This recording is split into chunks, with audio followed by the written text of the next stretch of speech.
Happy Monday, everybody. It's time for another edition of Ask Mike. Courtney Mims alongside Mike Irwin here. And Mike, I hate to say it, but I was really wishing we were talking about a Final Four. But it would be a lot more work for you. It would have been a lot more work for me, but I would have enjoyed going to San Antonio, okay? I would have enjoyed it. But we're going to talk a little bit about basketball in this episode. Also some baseball and softball as well for you guys who want more questions on those teams as well. Our first question, though, is from Cajun Hog, who asks, which is worse, not making the tournament at all last year or getting within a minute of the Elite Eight and blowing it? I was empty last year. This year, it's pain, and pain hurts. You know, I think a lot of fans go through that. I don't think this is just Arkansas in this situation. Anytime you kind of get deeper into the tournament, the stakes get higher, and it's almost like right after it's over and you get eliminated, you start thinking, well, I'd rather just lose earlier because this makes it worse. That goes away after about a day or two or three. And you really, once you get a day, 2, 3 down the road, 4, whatever, you start putting things into perspective a little better. So where was this team a year ago? As we sit here a year ago, we don't know who the coach is. Remember? Yeah, it was March, yeah. We didn't know who the coach was. You'd not gone to the tournament at all. And you're sitting there thinking, oh my goodness, this could be back, like going back to when Stan Heath was here or John Pelfrey. Well, some of the names being thrown out were a little questionable. Yeah, they weren't too exciting. So now you go and you fast forward, and what have you accomplished? Well, you got a Hall of Fame coach. It looked bad for a while, but they came back and had this kind of miraculous turnaround. And they really did, I think, what Arkansas proved, and even Texas Tech proved the next game where they played Florida.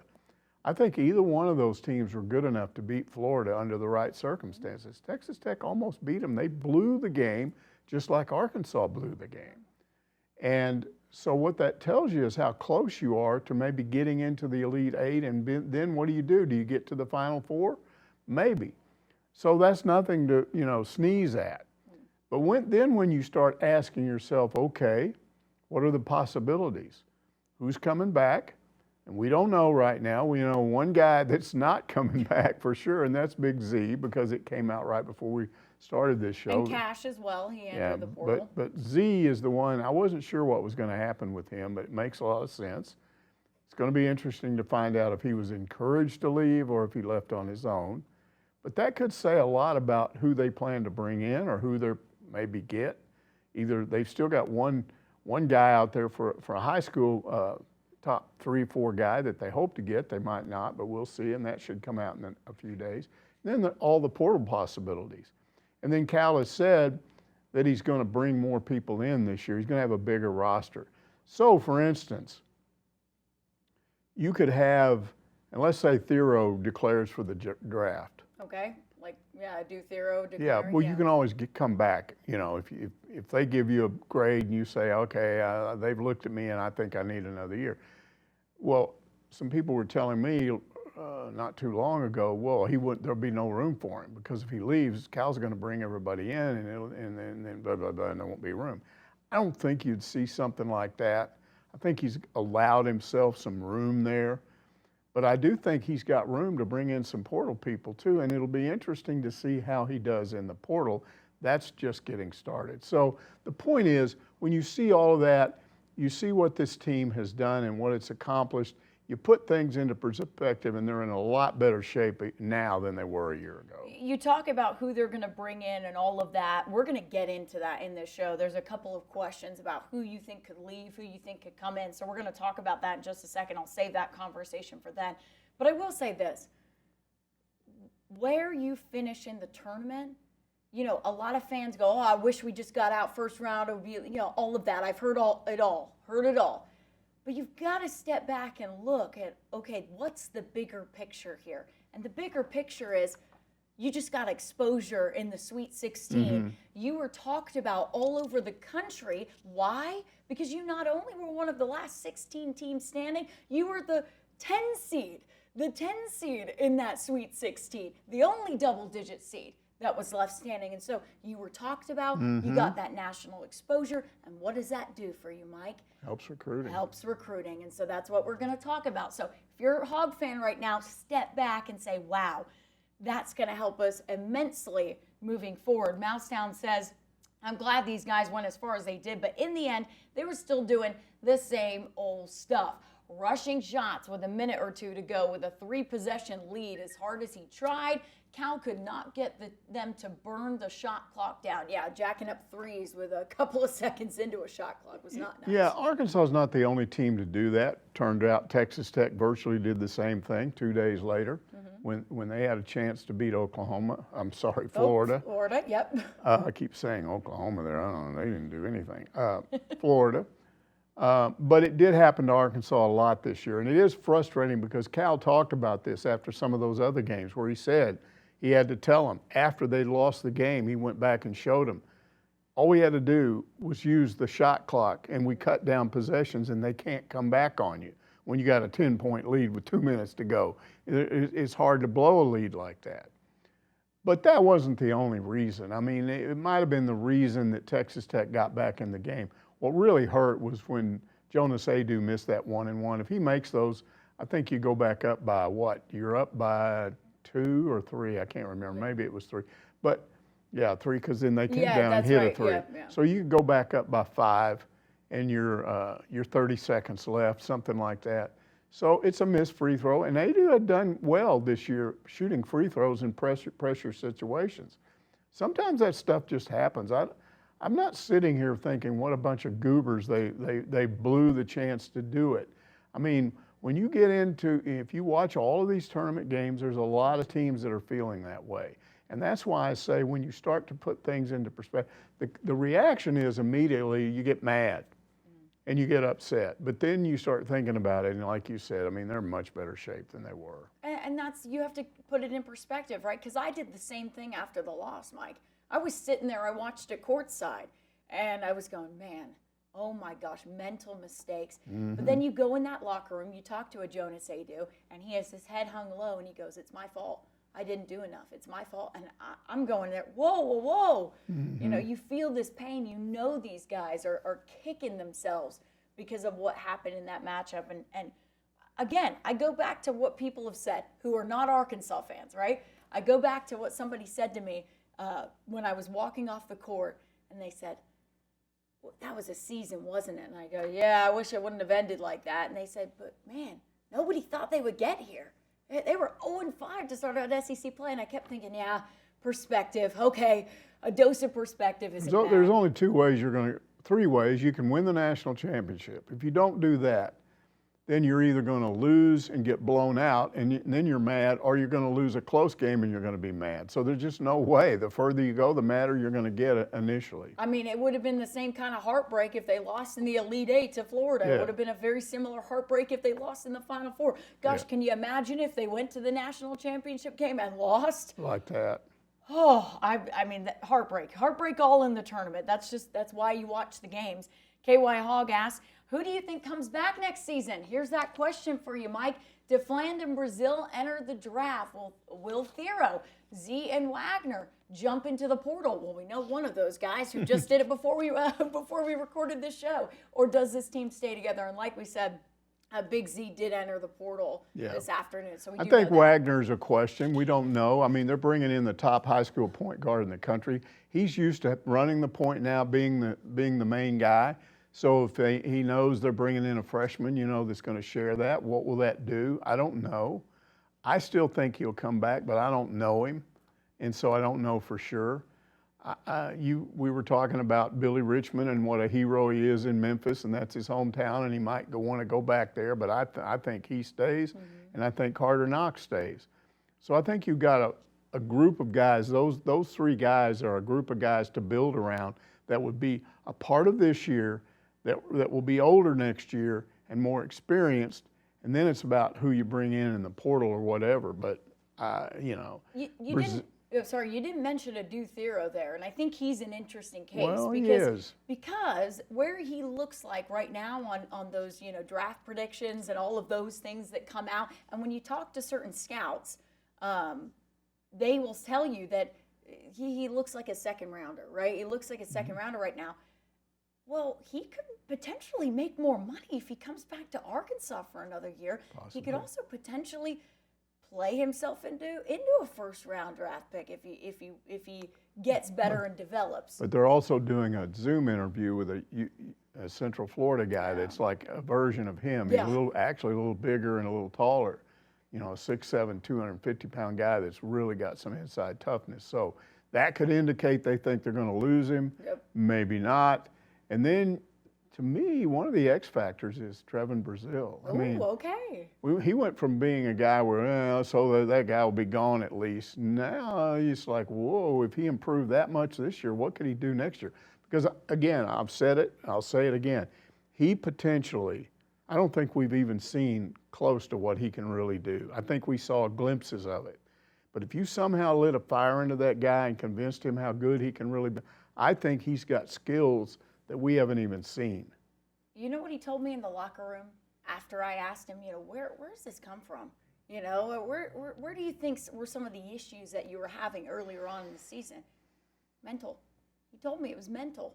A lot of it was mental. Mm-hmm. And so I think he was really, you were starting to see the Trevin Brazile that was playing like we know he could play, right? Like we did before he got hurt. Remember those crazy dunks that were getting on SportsCenter every night? Yeah. I think it's mental, and I think he would benefit from coming back for another year. I think you're right. CalHog32 wants to know, do you think Cal will get us to a national championship game? What should be the expectations for year 2?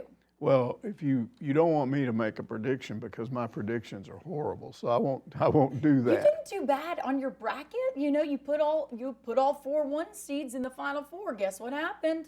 So do I get money? No. Man, it's all right. But I'm just saying, Mike didn't do so bad in your bracket. So. Okay. Well, the point is that you don't want me making a prediction of that. Look, the fans are going to have their expectations. Here's the problem with that. I go back to the '95 Arkansas team, which was virtually the same team that won a national championship. And what happened to them?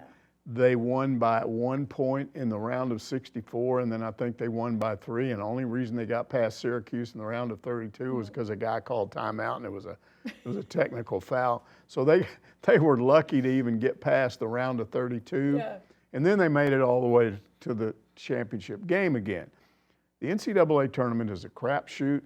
You don't know what's going to happen. You can run into a team that gets hot at the wrong time for you, and you don't make it. Or certain things can happen. Certain players cannot play well. In '95, injuries. Yeah, Scotty Thurman, for whatever reason, when he got to Seattle, had 2 bad games. They beat North Carolina, but he didn't do much in either game. And so you just don't know. You can look like you're going to do something. Here's the thing I would say about Cal. Whether or not he gets them to the Final Four or gets a national championship or comes close or whatever. And I don't think he's going to, he said, I think he indicated 3 years, maybe 4. Yeah. Sort of. It was kind of like he was talking 3 or about the 4. total number of families he was going to affect with bringing guys in and helping their kids get into the NBA.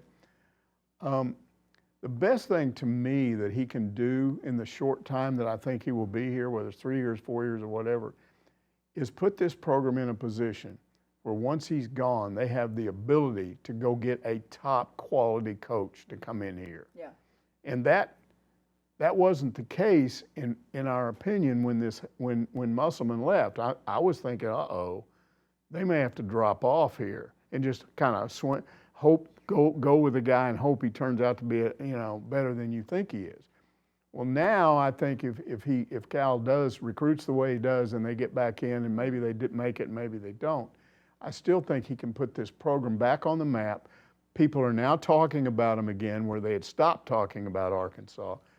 And maybe then when there's an opening, you can really go after and get somebody good. I think that is the benefit of having a guy like Coach Cal lead your program. Because, hey, if he gets a national championship, great, right? Great.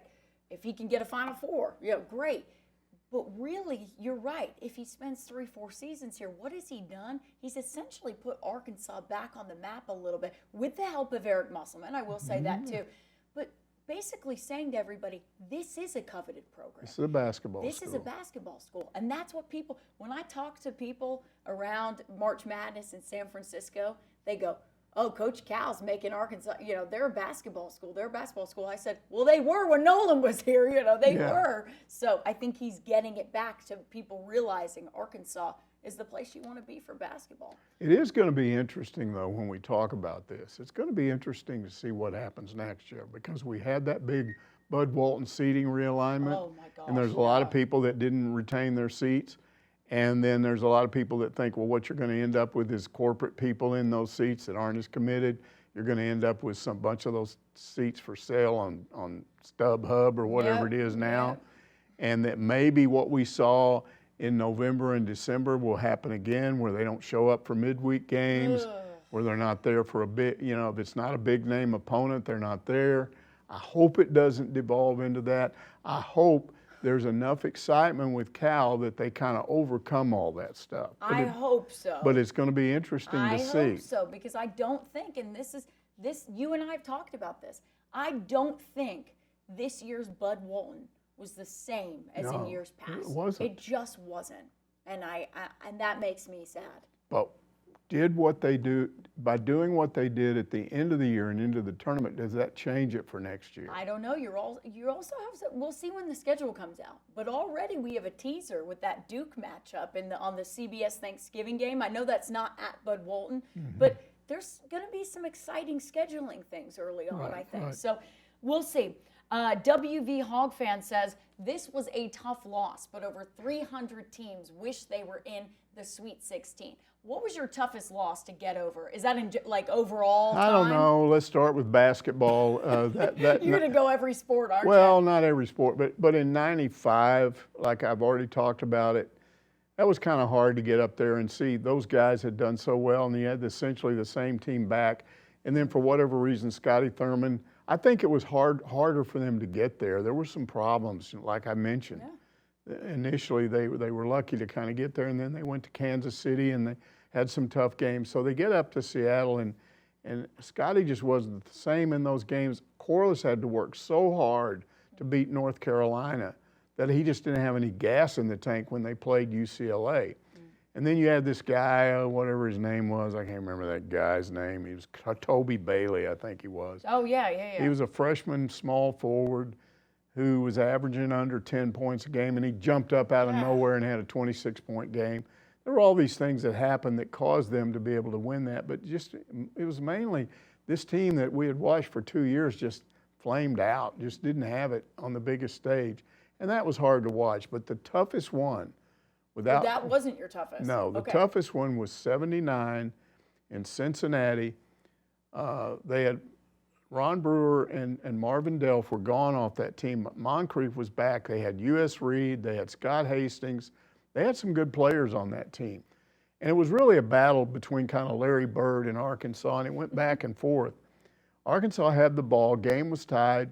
No shot clock, I don't believe, at that time. So you could work the ball down and kind of get a last-second shot, call a few timeouts while you're doing it. But Arkansas had the ball back for a last-second shot, and I liked their chances. And U.S. Reed's dribbling the ball, and this guy's right on him.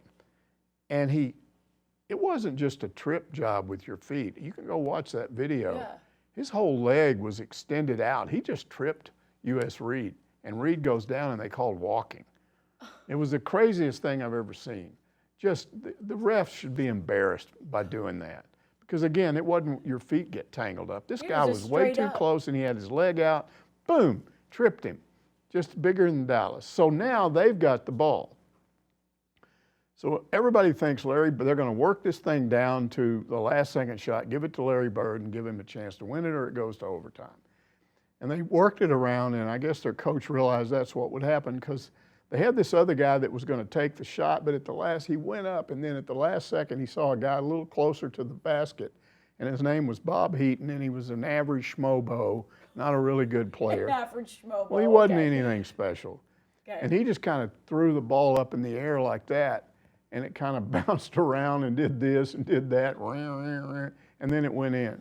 And I remember thinking, that's Sydney's last game. He deserves better. And that was the hardest one to watch, just because of the bad call by the officials, and then, just the lucky thing where if Larry Bird beats you, you do, okay, Larry Bird. Even then, people knew about Larry Bird. They didn't know what he was going to become. But if he beats you, then you go, okay. But Bob Heaton, and just kind of throw the ball up. Come on. That's what you talk about when Nolan says takes a lot of luck, too. I Yeah. mean, So that was the gracious. toughest for me. Well, baseball, I bet. I know the answer to that one. That's the toughest, because if you could say, how close do you come to a national championship? Well, a microsecond, a nanosecond is what they call it. Because if you catch that ball when it's coming down, you win it, and you don't. And that's as close as you can come and not win. It was like this. Yeah. This. I mean, you're right, a nanosecond. That's all. I mean, goodness gracious. Because all three of them just kind of stood there, and it fell in the middle of them. I'd like to know from the comment section. This is a good one to ask the commenters.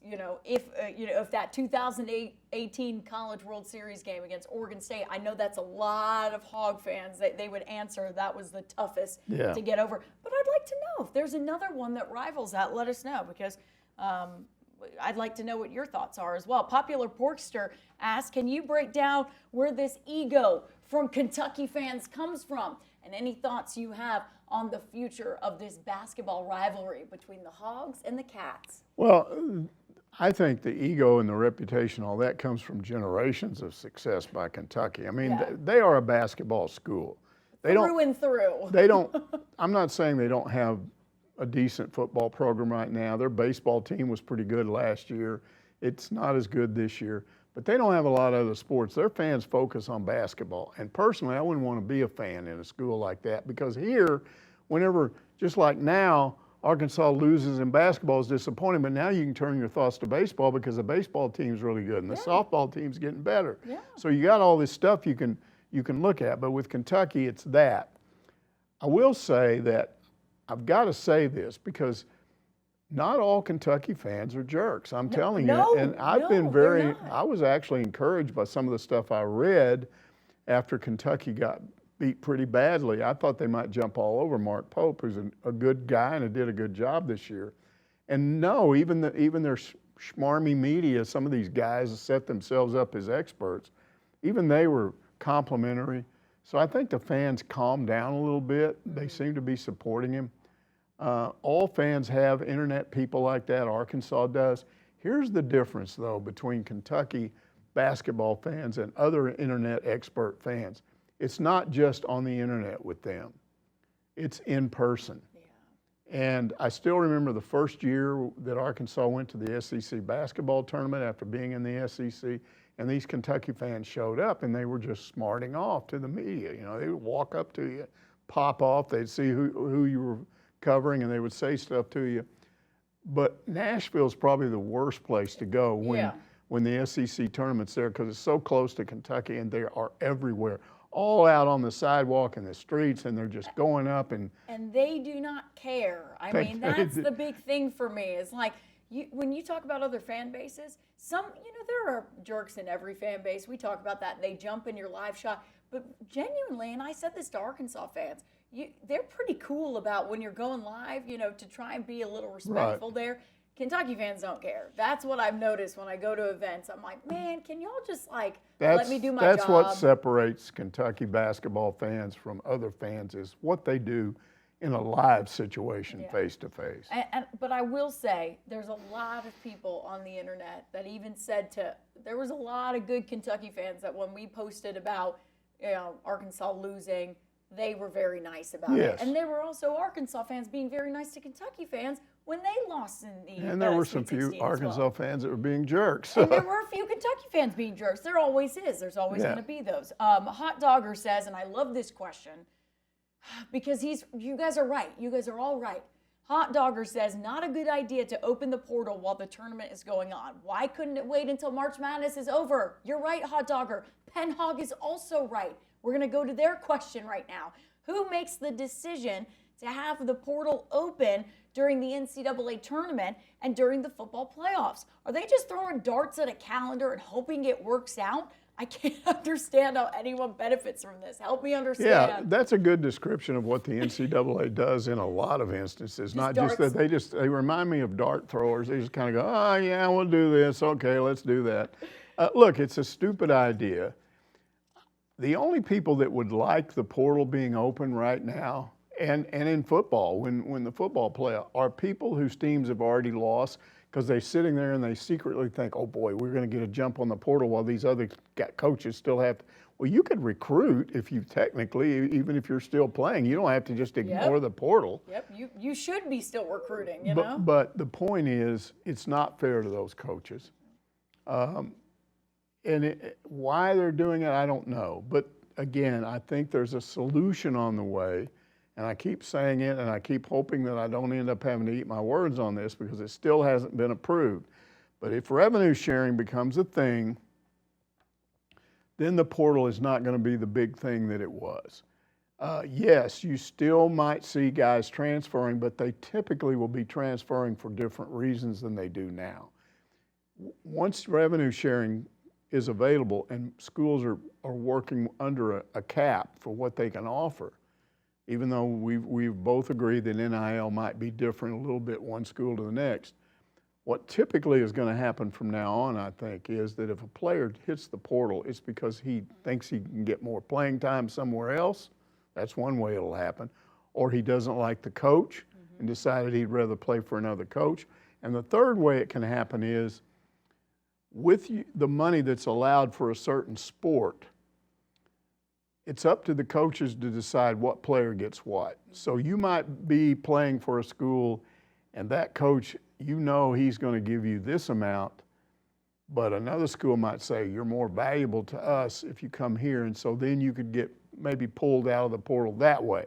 So it will still happen, but it won't be like it is now. And then the way that the Power Four has taken a lot of this away from the NCAA, including the enforcement of all of this, which we've talked about earlier, I got to believe they also will deal with the portal issues. I hope so. That they will step in and say, because the NCAA is just miserable at managing anything. I don't even think that, I think they should form this Power Four group, just start a new whole, just get rid of them completely. Or just tell them. A lot of people like that, yeah. You know, or just tell them you can deal with Division II and III and whatever, we'll do this. Because there's always been an issue with the NCAA not running things right, not paying attention, not listening. The NCAA works for the member institutions. The way they've operated this thing as long as I've been doing this job, and it's right at 50 years, they've taken the position, no, we are the ones that decide. You work for us. And it's backwards. Yeah. It's backwards from what it should be.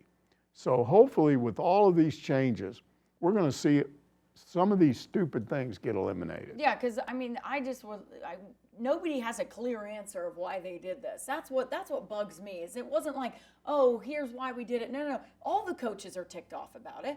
Every single one. They asked Coach Izzo. I was telling you before the show started, and he said, "Look, it may hurt us. It may hurt us, but I'm focused on the guys I've got. I'm focused on winning a national title." Right? That's what I'm focused on. Right. And look, it may hurt us. It may hurt us, but I'm choosing to do that. There's been other coaches that have been outspoken about it in the tournament. And look at who he is. He's one of the most influential coaches in college basketball. Right. And he's telling you. And they're sitting there going, Yeah, exactly. It's ridiculous. So hopefully, I'm hoping that things get, I mean, hope is a really funny thing, right? I'm hoping that what you say is true and things will get taken care of. I just hope they get rid of the NCAA in general and just say, bye, see ya, you guys are useless, and see you later, right? That would be great. Eddie Lynn says, and we're moving on to baseball now, for all the people who are going, hey, I want to hear about baseball. We're going to talk about baseball and softball here. Eddie Lynn says, I have a bad feeling about the Diamond Hogs after they blew that 8-run lead in the 9th against Missouri State. We don't usually play well at Vanderbilt, and they were on a roll. Glad I was worried about nothing. Vanderbilt had won, I think, 5 straight. They were coming off a midweek 10-0 win of their own. So there was every reason to believe, this could affect the team negatively. But the opposite was true, and this weekend was really, I think, the best weekend of the year for Arkansas baseball because they not only did what they have been doing at the plate, and offensively, 27 hits in the 3 games. They hit 7 home runs. You know, they did all the things that you need to do offensively, but the difference in this series was their 3 starters and the starting pitching had been shaky. That's what everybody was worried about. Their 3 starters went a combined 18 1/3 innings. That's staying in there. And I think they gave up a combined 5 runs. So you spread that out over the weekend, and those starting pitchers' ERA was under two, I think. Isn't that right? Do the math, but whatever. Yeah, try and do it in your head really quickly there. But so that was encouraging if they can keep that up. And then their defense was good. It typically is. Vanderbilt made some mistakes that hurt them, and Arkansas didn't make mistakes that hurt them. So it was just really good to see them perform the way they did. Now, here's the problem. They entered that series in a 4-way tie with Texas was there, Georgia was there, and Tennessee was there. So it was a 4-way tie, and all of them swept. Okay. So it's like there's no break here. Yeah. You either sweep or you drop. You know. Sweep or you drop. And that's incredible what's going on right now. And so I don't know. They did what they had to do. It turns out there was a lot of pressure there. They could have lost just one of those games and normally be happy because you go to Vanderbilt and you win a series. Instead, you get a sweep, and it's all you get for that is you get to stay in first place. You don't drop. I was there in 1969, says to keep with the baseball theme. This season, the Porkers snatched victory from the jaws of defeat. Years past, they were the polar opposite. I say this is DVH's year to win the last game of the season. What say you? Again, there's this prediction thing that you don't. You hate the predictions. You don't want me to curse them. I certainly think that in order to win it all, what do you have to have? I think you've got to have pitching, hitting, and defense. And luck. And I always say luck. So all of that stuff is happening right now. I think he makes an excellent point about the difference being this team doesn't do what at least the last 2 or 3 years where they tend to start off and have a lead and then give up a lead. This team comes from behind a lot. And that's what you want. And that's what you hope you get at the end of the year when they have hopefully host a regional, host a super, get to Omaha, and then do those sort of things. I mean, it looks really good right now, but here's the issue. You're going to get a real test in a couple of weeks, not this week because you're going to host. This week is Missouri. At home. But then I think you got to go on the road to Georgia, and here's the problem with Georgia. They got like 84 home runs or something, like 15 more than anybody else in the country. Yeah. Arkansas's third, tied for second or third in the country in home runs, and these guys have like 15 more home runs. Oh my goodness. That's all they do is hit home runs. And Arkansas's pitchers give up home runs. Yeah, they do. Especially the starters. That's their problem. So we'll see what it looks like after you go to their place and face their home run hitters. If you can get through that, I would be satisfied with winning one of those games. But if you could win that series, then I think you're set. Oh, yeah. Even though you still got to play Tennessee and Texas, but you get to play Tennessee and Texas at home. Oh, yeah. So Georgia on the road in a couple of weeks, that's the biggie. Yeah, I agree with you. That's going to be a tough series. S. Giles asked, let's talk about softball a little bit. What's wrong with the softball team? Dykeville and her staff supposedly cleaned up in recruiting, and yet they're still sitting in 8th place in the SEC. Yeah, you got to put things into perspective here. First of all, I think they're just a game and a half out of third. Okay. So yeah. they're that jammed up. Yeah. But here's the problem. Yes, they are 8th right now. Guess what? All 7 teams in front of them, Arkansas is ranked 14th. Mm-hmm. You're 8th in the SEC, but 14th in the country, and then all of those other 8 teams are ranked ahead of you. And the SEC, talk about being tough in basketball, all of the top 5 are SEC teams, every single one of them. So it's a tough league. But Arkansas won 2 of 3 from Tennessee recently, and that's starting to look really big. Why? That is looking real big because if you watched this past weekend, you might have noticed that Tennessee got a series win over Oklahoma. Yeah. So it's a little too early to start coming to conclusions about this softball team. They had a tough early schedule. and got kind of behind, but they're moving their way back up.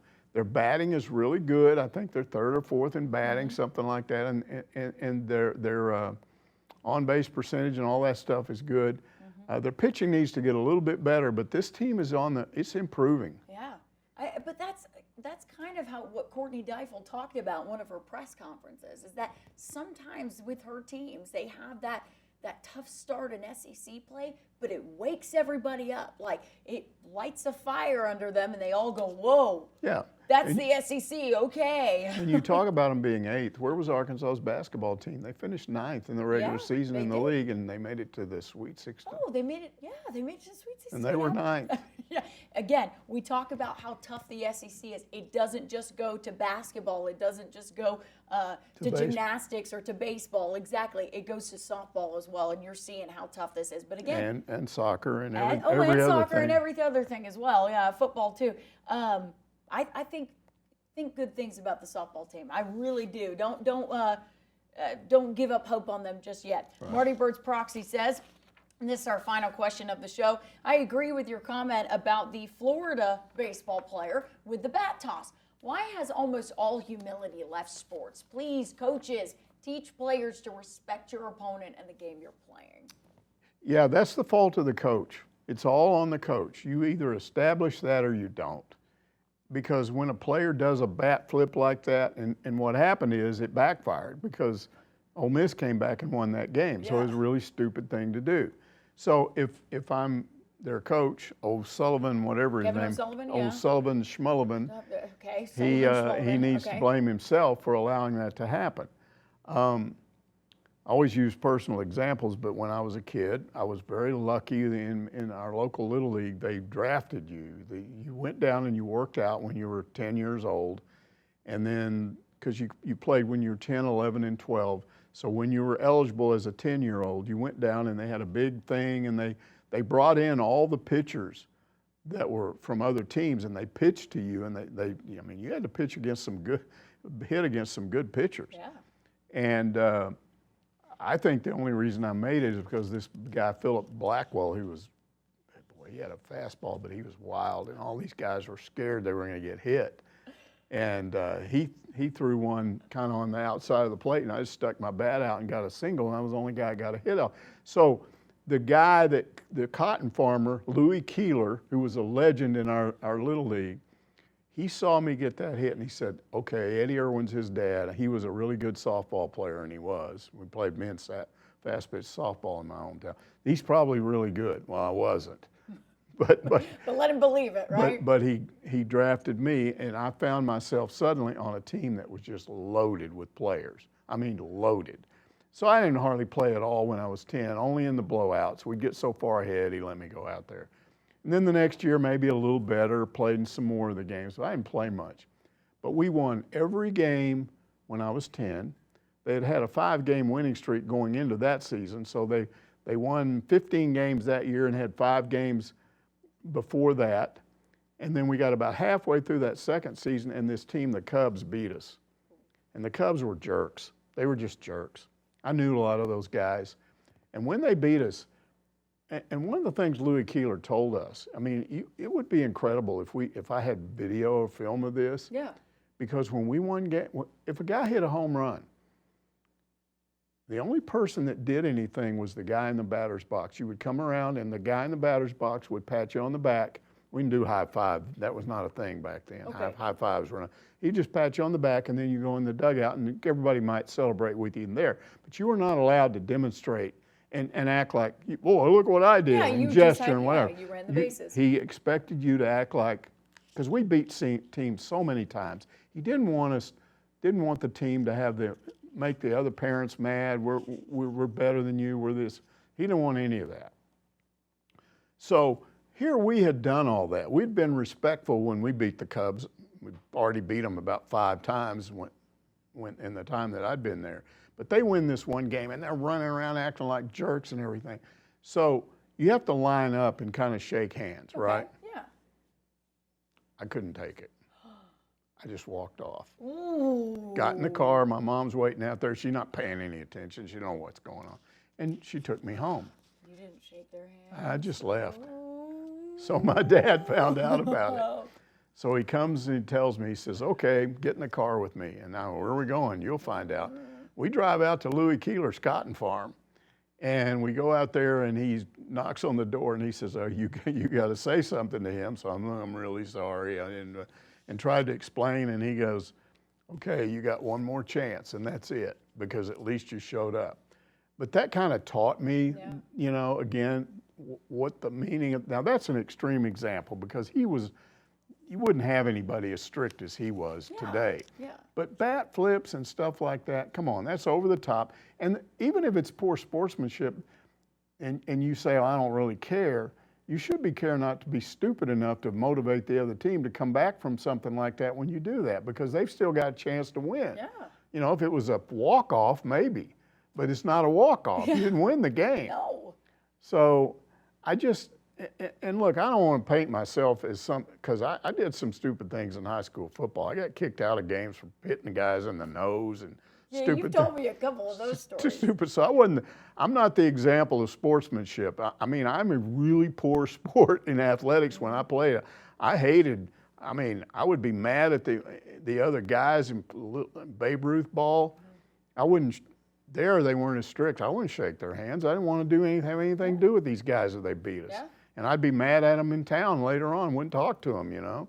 So I'm bad at that. Yeah. But that's where your coach has to step in and tell you, if you're disrespecting the game, you know, you can make an idiot out of yourself all you want, but I will not let you disrespect our team and the game itself. And I agree with you. You know, my example of that is one time I remember my dad had a player that didn't want to shake hands, that was saying stuff in the, you know, that was mouthing off. I hated doing that. Right.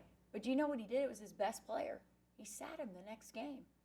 They almost lost that next game. Yeah. They almost lost it. That's and I said to my dad, I said, why did you sit your best player? And he said, Courtney, I had to teach him a lesson. Yeah. And people disagree with him on that. There were fans that were like, why did Billy sit his best player? It was to teach him a lesson. I learned something that day as well. I went, you know what? Sometimes it's bigger than the game you're playing. It's about being a good person. You being the Florida fan that you are, and famous back in Florida, and you well known down at the Pizza Hut there. They still remember you from down there. Yeah, okay. You need to get on the phone and call Kevin O'Dorkovan, whatever his name is, O'Sullivan. Yep. And just tell him, you've embarrassed me. You've embarrassed me. I'm the most famous alum of the Florida Gators, and you've embarrassed me, and I want you to promise that you're not going to allow that to happen again. Yeah, I don't think I'm the most famous alum of Florida, so I'm going to stop you right there. Well, you're the most famous Florida alum here. Maybe in this room. Okay, sure. In this room, maybe. Yeah, in this room. You're the only one. Nobody else. All right, let me just go. When I get all set, I'm going to take my phone and we're going to call up. Or you could text him. Text him? Okay, just shoot him a because he'll know who you are. Yeah, just you embarrassed me this past weekend. Right. Please. That's right. Yeah, you know, not that the whole season is embarrassing me right now, but you know. I think all you Florida people are mad because you wanted your school to be on the beach and it's actually inland and you don't really have it. You have to go all the way to go to the beach, and you look around and everybody goes to Howey in the Hills and just hangs around up there. No, Mike, no one is mad because you're in the swamp. There's a reason why it's called the swamp, because you're in the swamplands. Okay. No one's mad about that. Well, you should be on the beach. Who builds a school in Florida and doesn't have it on the beach? Mike, we've talked about this before. I mean, look at Pepperdine. They do that. I understand. A long time ago when Florida was built, right, they could get the swamplands for cheap. That's why they bought those lands. Well, that's a bad decision. Well, it was cheaper than buying real estate on the beach. Okay, that's the reason. But there you go. That's the full story. I think it's why Florida fans are angry, why their players are mad, why their coaches have bad attitudes. Well, nobody's mad right now as a Florida fan when because when you go to a school where the biggest thing to do is go to the Pizza Hut after you get out of class. The biggest thing to do in Gainesville is not go to the Pizza Hut. Yes, it is. No, it isn't. You haven't been to Gainesville. I've been there before. I know what they said. When's the last time you went to Gainesville? Well, whenever I was there, that's what they said. We're all going to the Pizza Hut. Yeah, and you went to Gainesville how many years ago? What, 20 years ago now? 30? Hasn't been that long. Okay, all right. We'll see about that. Anyways, that's going to do it for this week's Ask Mike. We'll see you next Monday to answer all of your questions.